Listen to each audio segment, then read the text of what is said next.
Hey, folks. Welcome back to another Think With Me Thursday again, nighttime edition. My name is Justin with Effective. We're going to dive into some stuff here tonight. A couple things I want to talk about. One, another update on how I am thinking through and approaching productivity.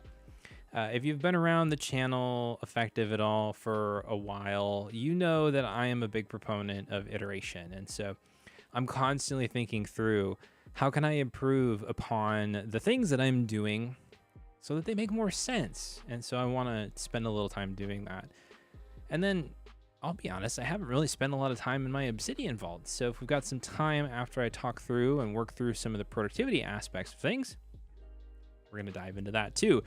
So with that, let's dive in. If you're joining today, let me know where you're tuning in from. I would love to hear from you. And if you're a subscriber here and you haven't become a channel member already, hit that join button down below. I would love to have you be a part of what we're doing here at Effective. It does help support everything that we're doing here on the channel.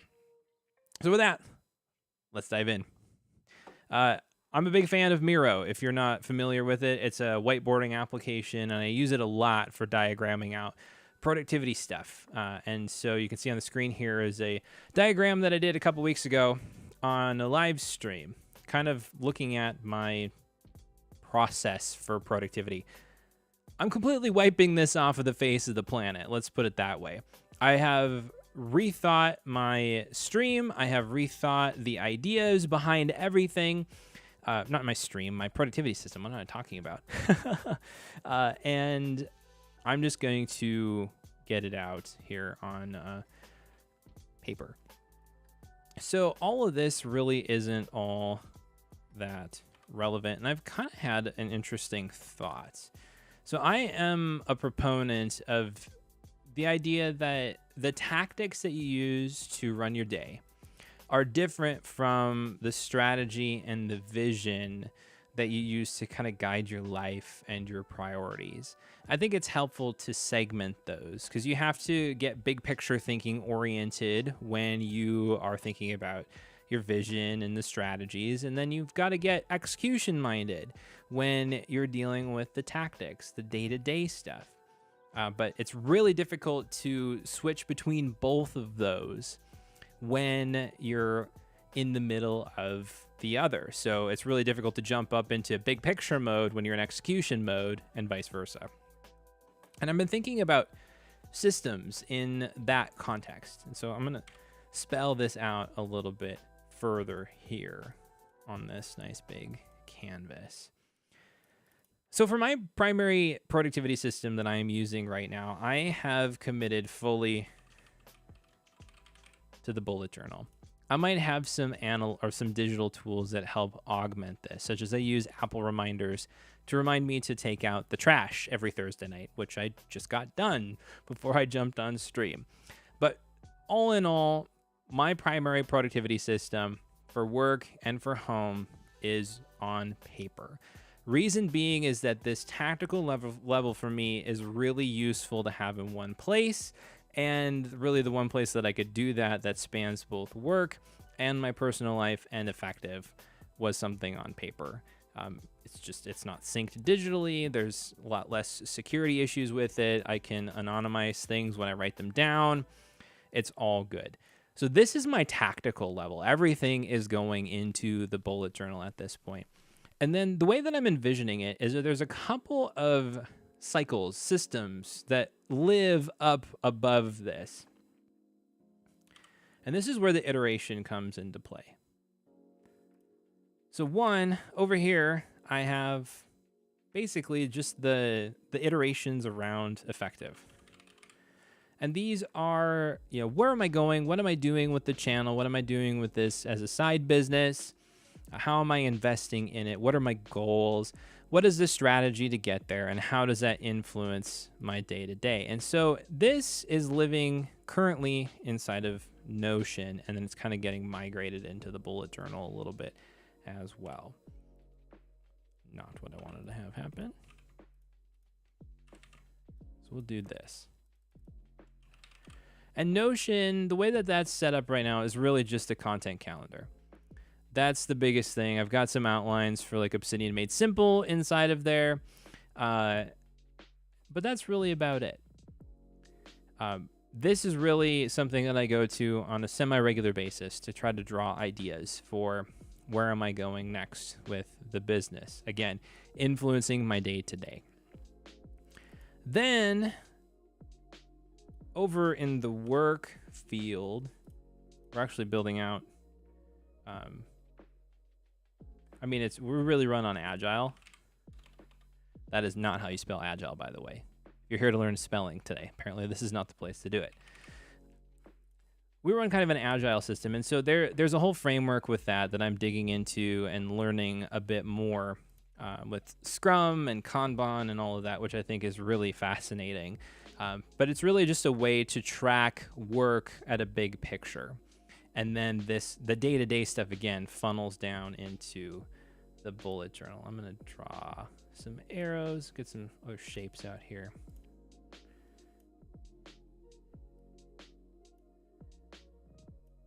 That's not what I wanted.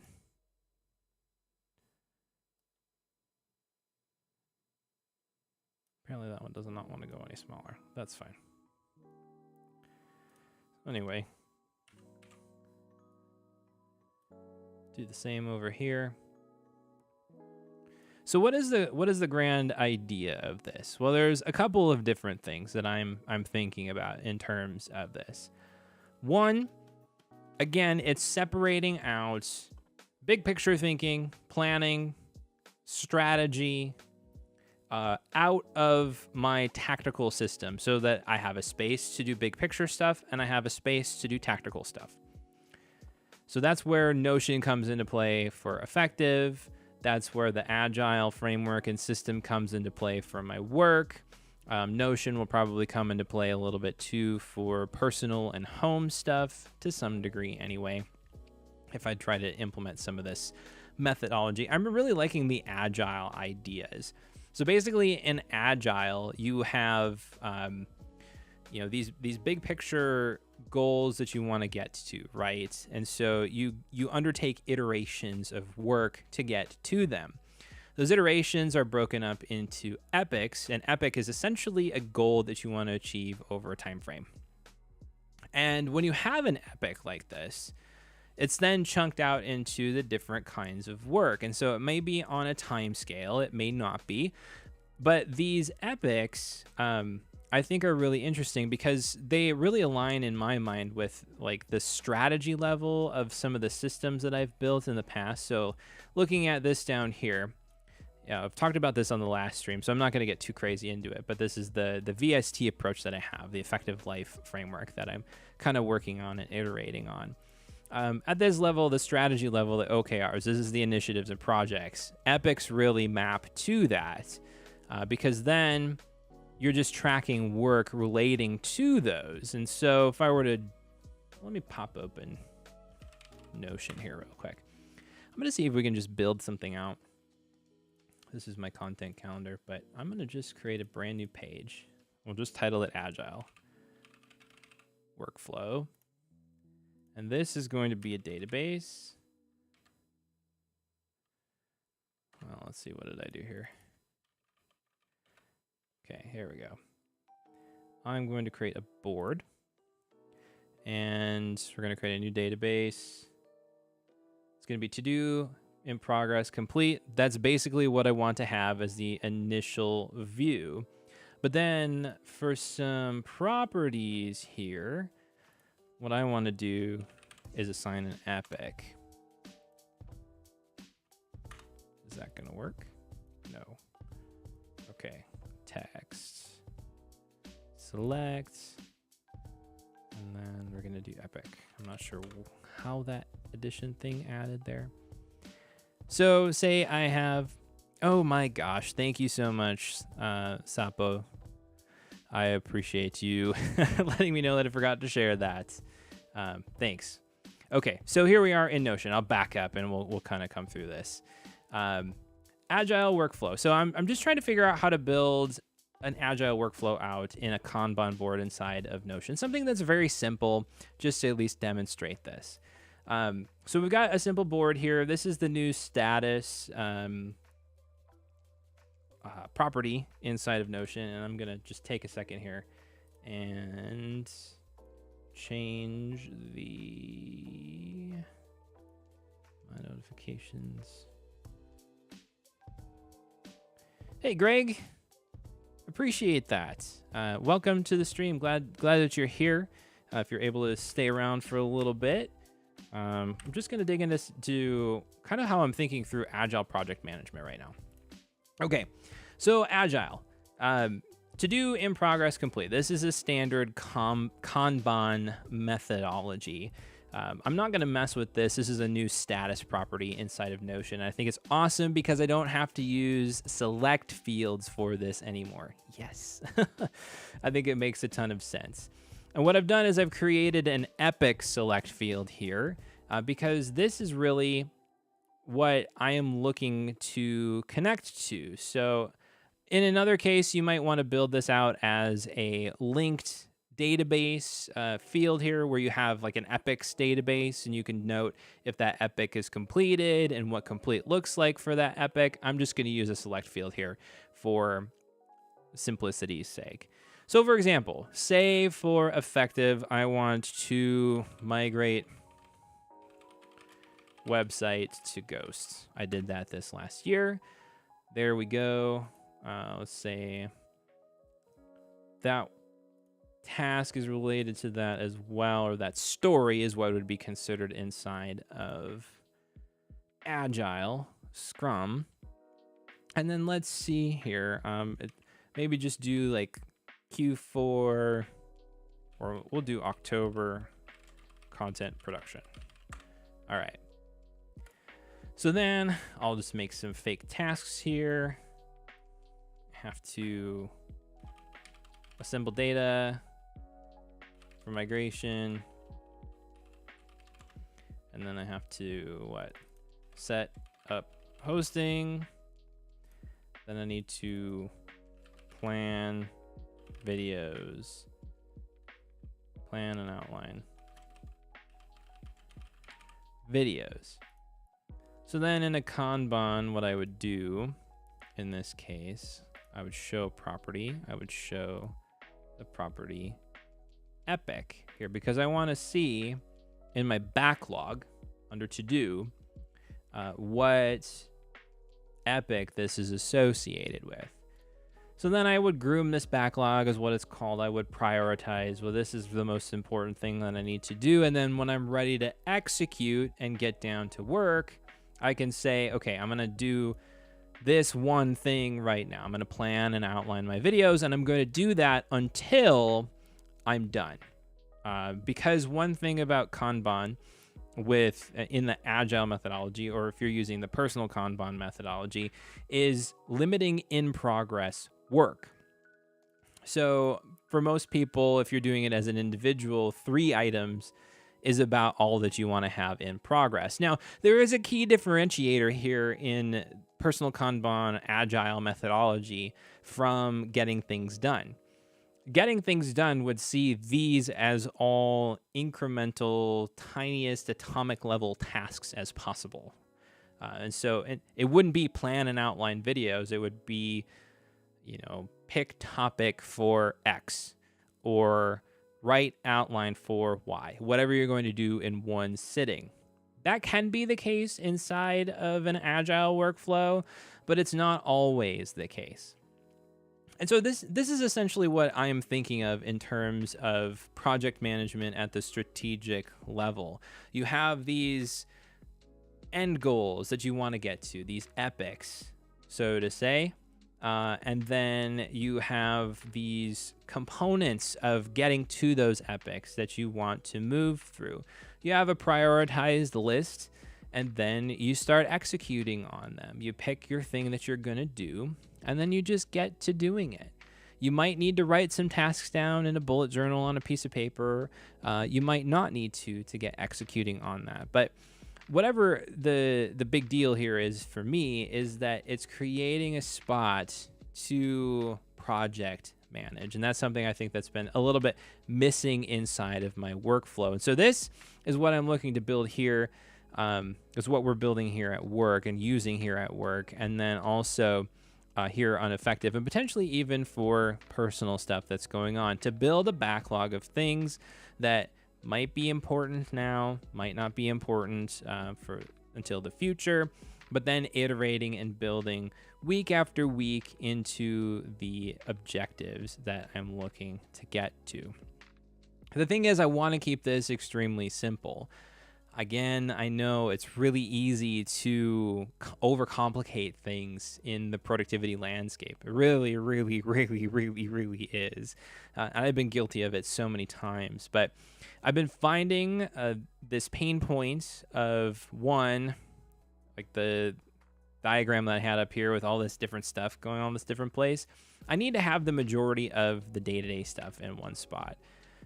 It just really helps me to have it all in the bullet journal. But then if I have a place where I can go to look at the big items that I'm trying to move forward, I'm even trying to do this in the bullet journal for my personal and effective stuff right now, aside from the content calendar, just because it's easier to manage in a database. But for sure at work, there's going to be an external system that's going to dictate the priorities of what I'm doing. And so that's kind of the gist behind it. I want a place where the big activities can funnel into smaller activities into the tactical level here. So anyway, that's a lot of stuff there in regards to that. But that's really where I'm at with my productivity system right now. Again, I've started a new job. I've had to kind of reimagine how I approach things because a lot of the tooling that I have typically available to me is not available to me in my work environment. Just for security reasons and things of that sort, which is totally all right, but it just means that I have to get creative and think outside of the box. Another thing that's been on my mind recently, and I made mention of this in the last live stream, but one of the things that's kind of bothered me, and I'm trying to figure out how it impacts me and Effective, is just really seeing the trend for a lot of productivity influencers to be full-time productivity teachers. And not that it's a bad thing. I think it's great that people make a living off of teaching this stuff. I really do. I think it's a good thing. However, I do think that because we're teaching ways to do work, that, for example, if I'm trying to teach a person who works in a corporate environment how to do their job, but then I am not working in a corporate environment, I've had limited experience inside of a corporate environment, and I'm telling them things like, hey, just check your email once a day and do the best you can to limit meetings and focus as much as possible on the most important things.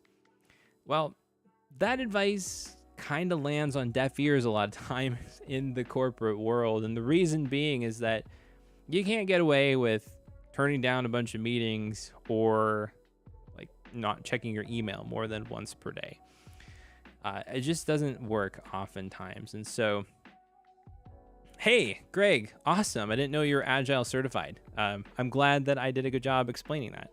Thanks. I appreciate that. That's really validating. So, because it's newer concepts to me. I've had some experience with agile in the past, but it's not something that I am experienced with very heavily. So thanks for that. I really appreciate it. But anyway, back on the thing with corporate productivity and things of that sort. I've been trying to think through, like, I've always wanted to be just genuine and authentic with the advice that I provide here. I was just listening back to the very first episode of the podcast that I used to record. I've thought about bringing that back, by the way, but I was listening to the first episode and I was listening to myself say things like, well, I'm self-employed right now, but I have a ton of experience in the corporate world and I want to share both sides of the coin here. How do you be productive as a self-employed individual that's heavily focused on creating and making things? And how do you stay productive working in a corporate environment where collaboration and living more of a manager's schedule is kind of the norm?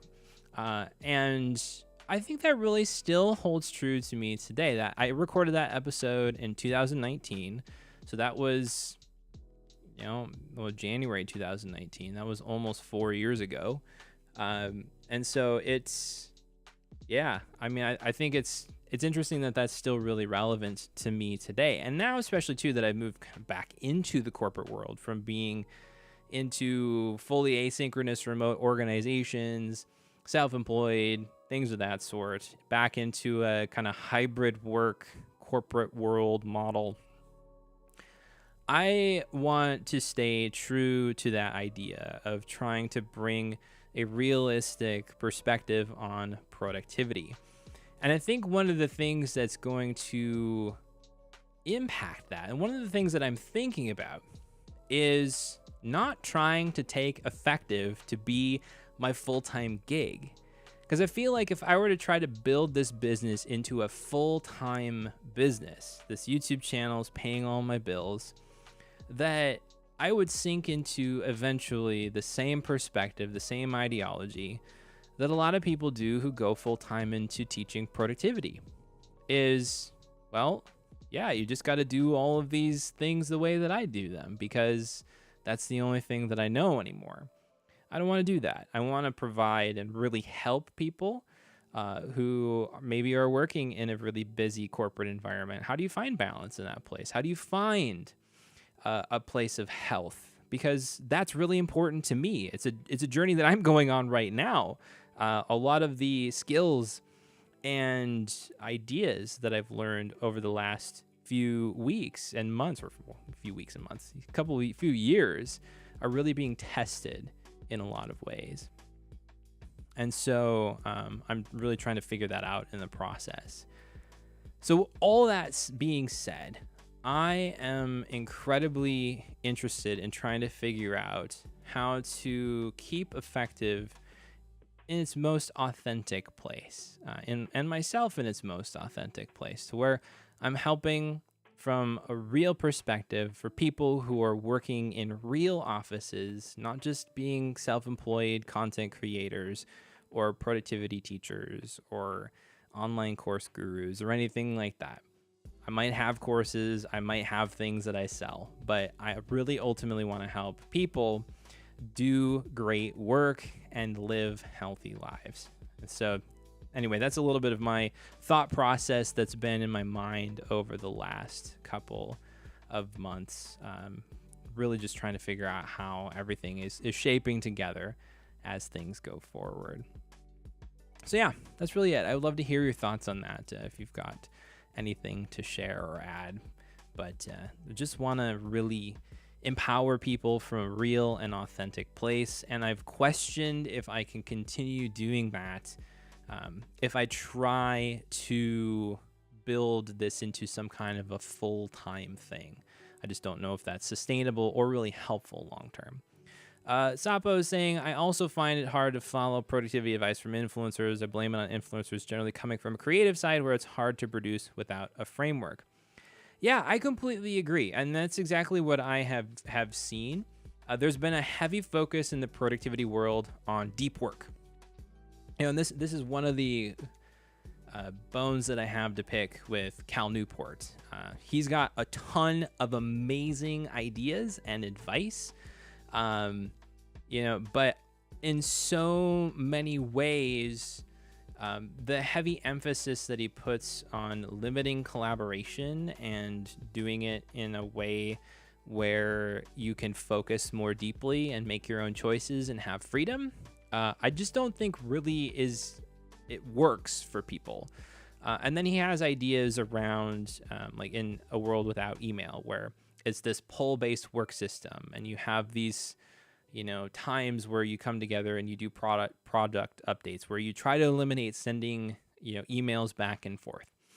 I think those are really good ideas, but again, as Sabo is saying, in his field, software dev, we already have a framework and it's hard to change it. There's a lot of places that have a pull-based type framework already in place. And so then it's, how do you manage your day so that you're the most effective? It's not building a framework. It's not having a second brain or a PKM system that's going to give you leverage in that instance. It's, how do you take the system that's built, again, coming back to this and looking at agile, that's kind of where my thought process is, that There's a collaborative system that exists somewhere out there, whether it's collaborative in your household or collaborative with your workplace. But then there's a system that you have locally that's just for yourself that helps you stay on track with what's most important to you.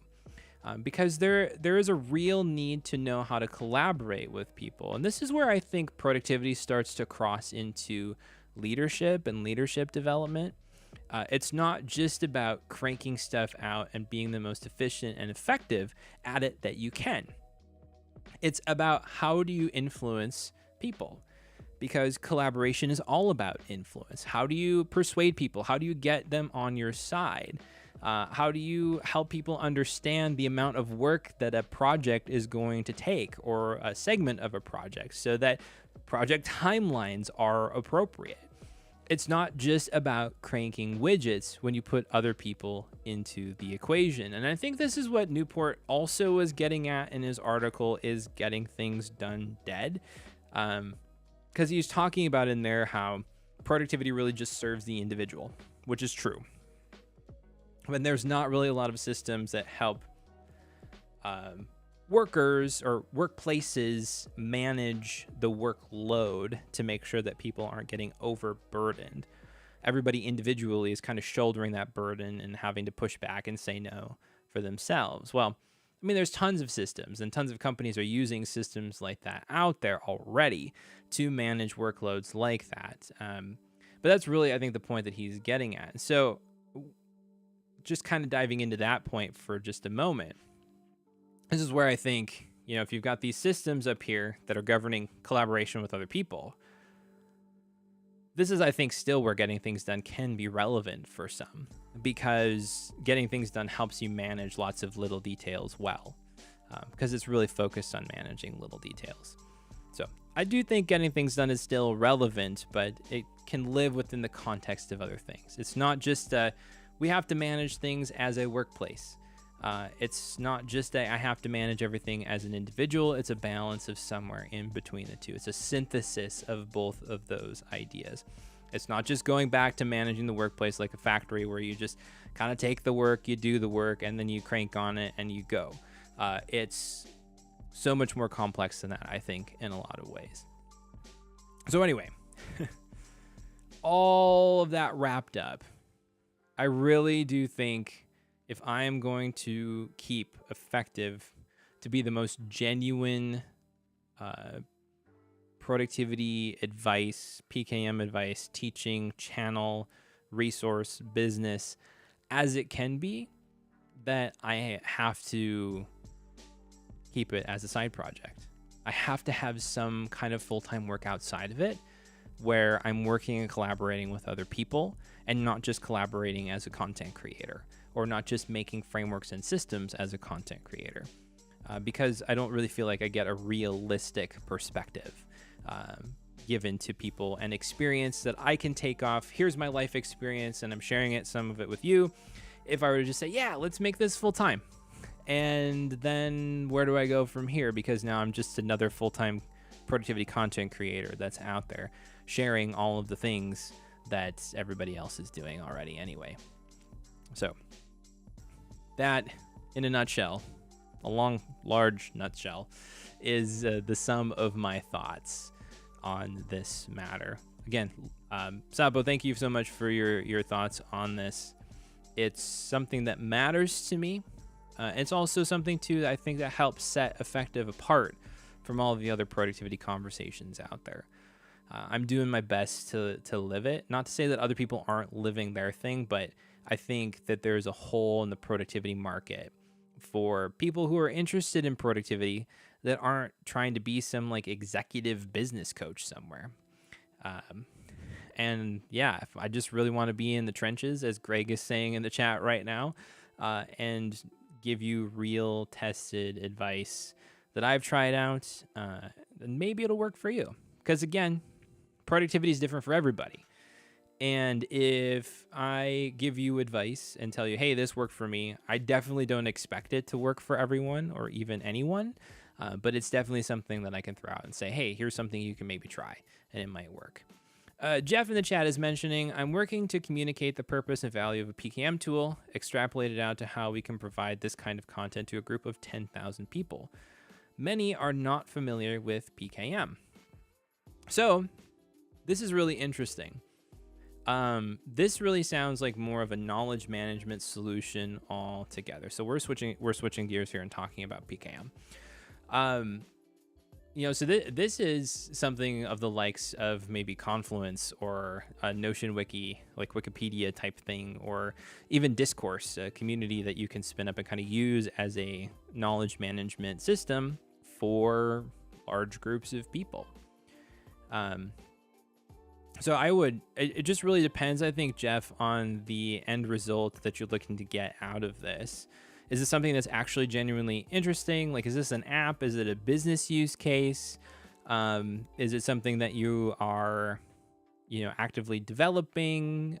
What kind of information is going to go in that? I think all of those questions would really help to frame, one, my answer, and two, how you might position this to the group of people that you're trying to communicate that purpose and value of it to.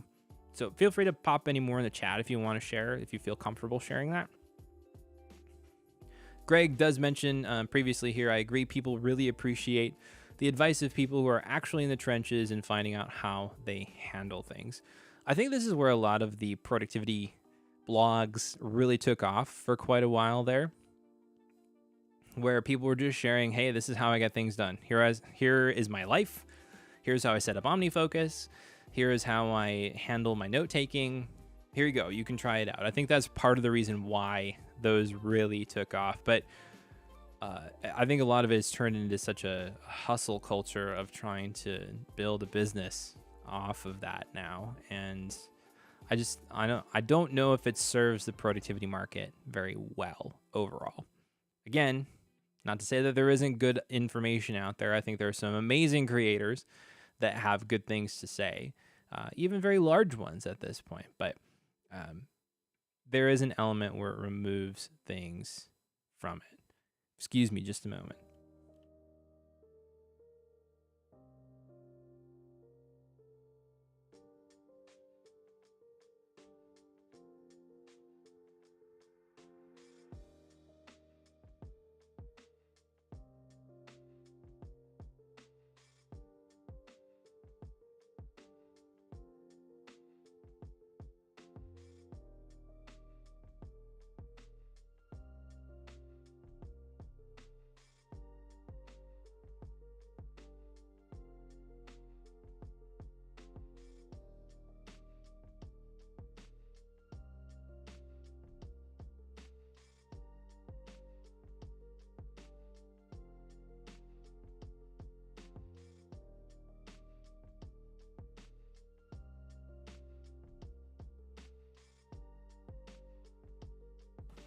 All right. Sorry about that, everybody. I had something I had to talk to you about with my child. So appreciate your patience there. So yeah, Jeff, just kind of coming back to your question. I have been thinking a little bit about knowledge management on a large scale, not for anything in particular. So Jeff just mentioned in the chat, yes, the value of maps of content, linking pieces of info together is really important. It also involves unified search to expose people to content they never knew existed. Yeah, okay. So I think there's a couple of things that seem to be happening here with this. One, you're interested in building a shared knowledge management base with a large group of people. I think targeting 10,000 people is going to be really challenging to do out of the gate, especially for these folks who do not know what PKM is. They don't know what a map of content is. They're not familiar with linking things together, except for maybe linking web pages together, which is really the same concept. So there's a starting ground there. Unified search, depending on the tooling and things that you're doing, should be relatively possible. It kind of sounds like, though, that there is a bit of management that has to happen in this process. So I'm going to just frame this, and if I'm wrong, please correct me on it. I'm just going to frame this in the context of You have an organization of 10,000 people. Maybe they're distributed, maybe they're in a central place. Probably doesn't matter one way or the other. You have the ability to influence this. You have the ability to speak to the leaders of these groups of people who can help influence these 10,000 individuals to take on this kind of system. Okay, that out of the way. How would I approach handling that? There's a couple aspects, and it kind of goes in two different paths depending on how you're approaching structuring and the use of this type of information. So if it's more of a procedural, here's how you do things, here's this large amount of information. We're going to crowdsource this though. So people are going to create articles themselves, and they're going to go through a approval process to make sure that things are linked properly, that it's written properly, they're vetted, things of that sort. That's more of a structured, I think, wiki style approach. And I think, honestly, a wiki makes the most sense for a lot of that information.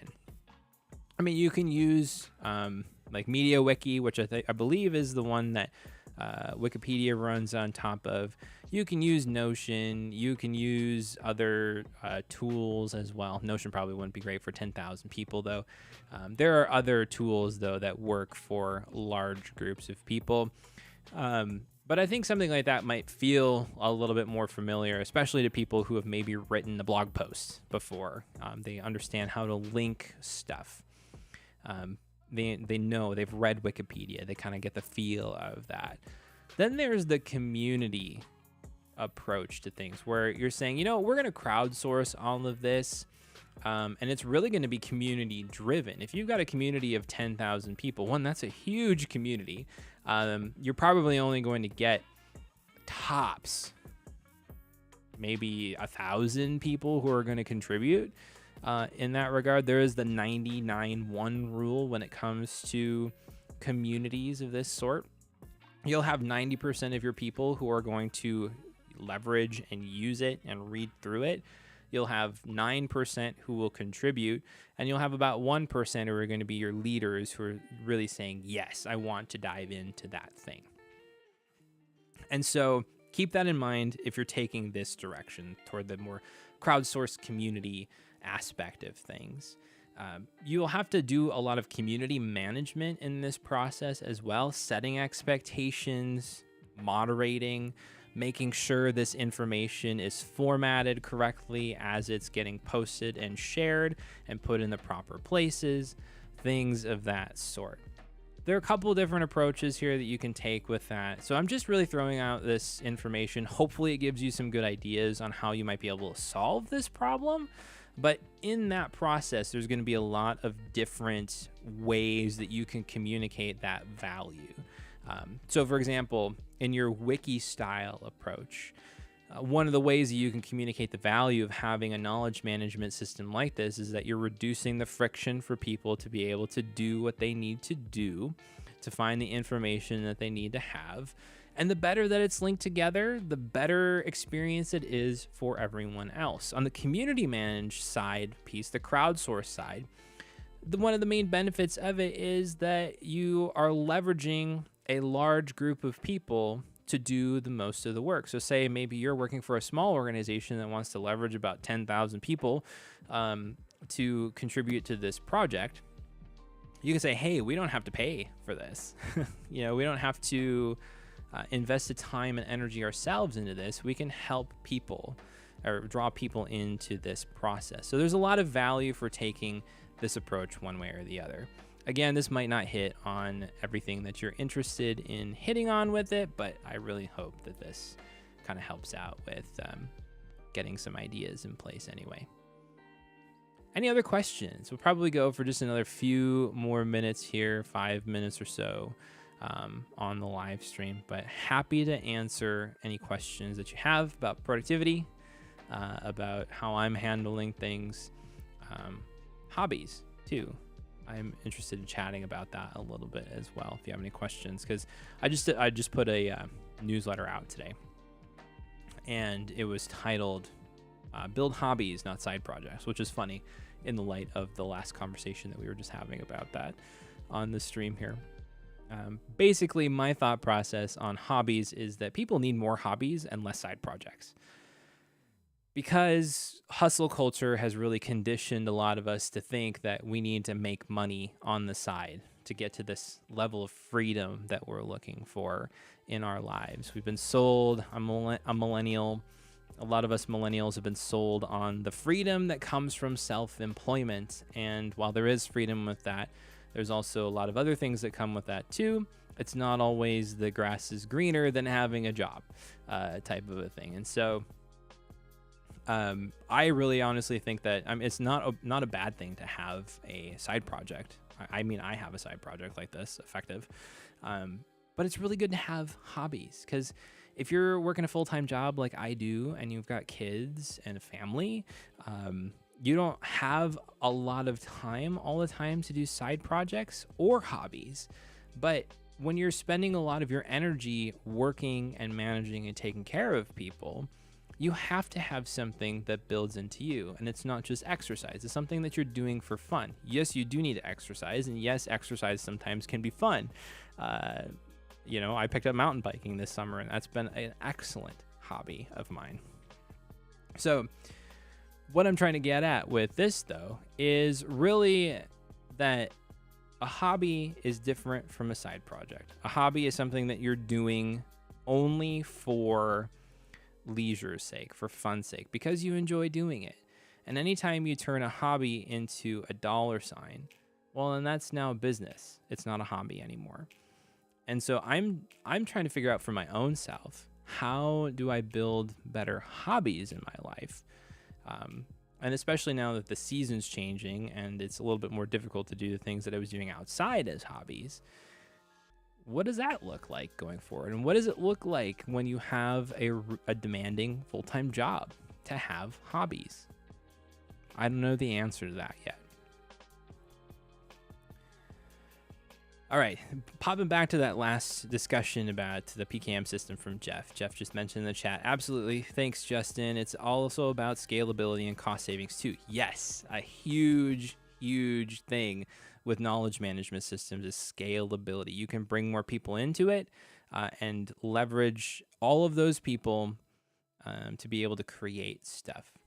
He says, we have so much great experience out there we want to capture. Will your podcast be returning? That is a great question. I don't know the answer to that yet. I have been tossing it around in the back of my mind, making it a video podcast so that it would be here on the YouTube channel, but then also releasing it as audio. I really like the podcast format. I like being able to sit down and talk. One of the interesting things that I notice is a bit different for me is I talk a little bit differently into the microphone when I am recording a podcast than when I am sitting here and doing a live stream or recording a video. It's kind of meshed a little bit closer together now that I've been doing both for so long. I started podcasting in 2019 and I stopped doing that last summer. And now, I've been doing the YouTube channel for, almost 3 years now. 2020, 21, 22, 23. Yeah. Math. That's not working so well. It's getting late. But yeah, so about 3 years now I've had this YouTube channel, and sitting down and talking to a camera is a lot more comfortable, is what I'm trying to put out there. My words are failing me tonight. I'll tell you what, it's about bedtime, I think. So anyway, to answer your question, Jeff, possibly so. I'm trying to figure out how to make that happen. I know with my job, it's been a lot more difficult to sit down and create content. I just don't have a lot of time and creative energy left at the end of the day to get it going. And so I'm not sure what that's going to look like. It would probably be some kind of a bi-weekly podcast if I did it in the future, and still probably the 10 to 20 minute format, because I still really believe in that. When I started Process a few years ago, the thought process was that I would have a podcast that is kind of bite-sized, consumable, maybe once a week, twice a month, something of that sort. Because all the other productivity podcasts, I'm thinking Mac Power Users, Back to Work with Merlin Mann, all of those, 4-Hour Work Week or the Tim Ferriss Show or whatever it was called at the time, all of those quote unquote productivity lifestyle podcasts were at least 90 minutes in length. Many times they were an hour, but they were not short podcasts. You couldn't sit down and listen to one on your drive into work.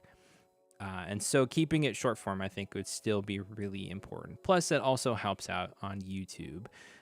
There's a guy, Graham Cochran, that I follow, who is a content creator who teaches people how to create content. He also has a YouTube channel called The Recording Revolution, which is where he started doing YouTube, building his skill set there. He does this on his channel where he's got a video podcast. He kind of tunes the metadata and such, he tunes it for YouTube so the algorithm will still serve it, but the content is full on a podcast. And so I might experiment with that approach sometime in the future, but I still have to figure out what my capacity is at this point in time in my life.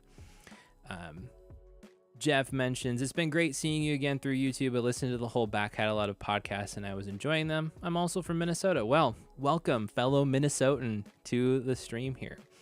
Sapo says, about hobbies, I'm using Obsidian to keep my Dungeons and Dragons notes, also for dumping ideas for video games I want to make.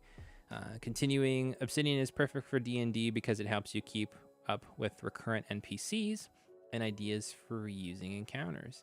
I've never played D&D before, but I've heard excellent things about using Obsidian to manage D&D campaigns. I think that's really fascinating to be able to do that, frankly. And so, yeah, I think that's amazing.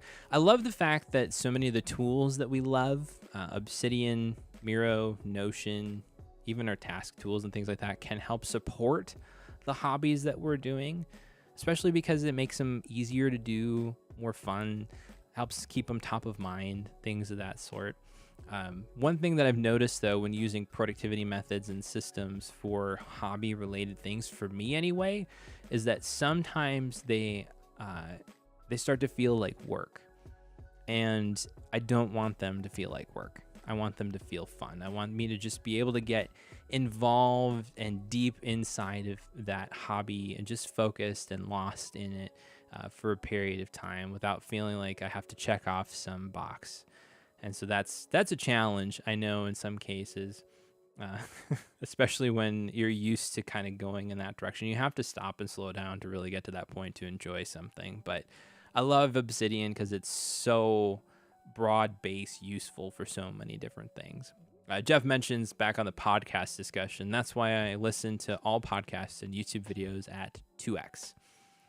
I did that for a while. I did that for a long time. I've actually started listening to podcasts at 1x speed again. I don't know why, but consuming podcasts at a 2x rate, I edit all my videos, at least to start with, on a first pass, and I used to edit all my podcasts on a 2x speed because it's just way faster to get through it that way. But I've started listening to, okay, I'm going to back up here. I've started listening to podcasts at 1x speed, but I still listen to a lot of YouTube videos at 2x. And here's why.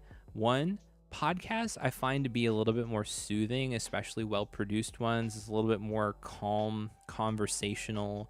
I don't feel like I have to be fully engaged with it too to get something out of it. I can be mowing the lawn, I can be doing something else and listening to a podcast. And I found too that when I was listening to even a podcast, even at 1.5x, that I was actually getting more stressed out because I would have so much information coming at me. It was overstimulating me. So I've trimmed that down to 1x, and I actually find it to be a lot more pleasurable of an experience to listen to podcasts. There are a lot of YouTube videos that I still listen at 2x, though. Main reason is that YouTubers, myself included sometimes, can be really long-winded and fail to get to the point for a really long time. I'll scrub through a lot of times, but sometimes a YouTube video that could be 3 minutes is 10 minutes long, and you don't know why, and you don't realize that's the case for a while. And so there are many YouTube videos that I'll watch when I'm learning something that will be at 2x. If I'm watching like someone run through a mountain bike trail or something like that, I'm definitely doing that at 1x, because that's just an experience in and of itself. So with that, Sapo, Greg, Jeff, thanks so much for joining the stream today. Everybody else who has been watching, maybe didn't say anything today, thanks for watching. If you're catching this after the fact, I really appreciate that you took some time to either scrub through this and watch it, or watch it all the way through. Be sure to leave a comment, be sure to like, and if you're a subscriber, you've been around Effective for a while, consider becoming a channel member here. It's one of the ways that you can support what I'm doing here at Effective to help me be able to put these videos together, do these live streams, and potentially even launch podcasts in the future. So consider that. You can hit the join button down below the YouTube video, or I believe I have a link in the description as well if you're on mobile and you don't have the mobile join button yet.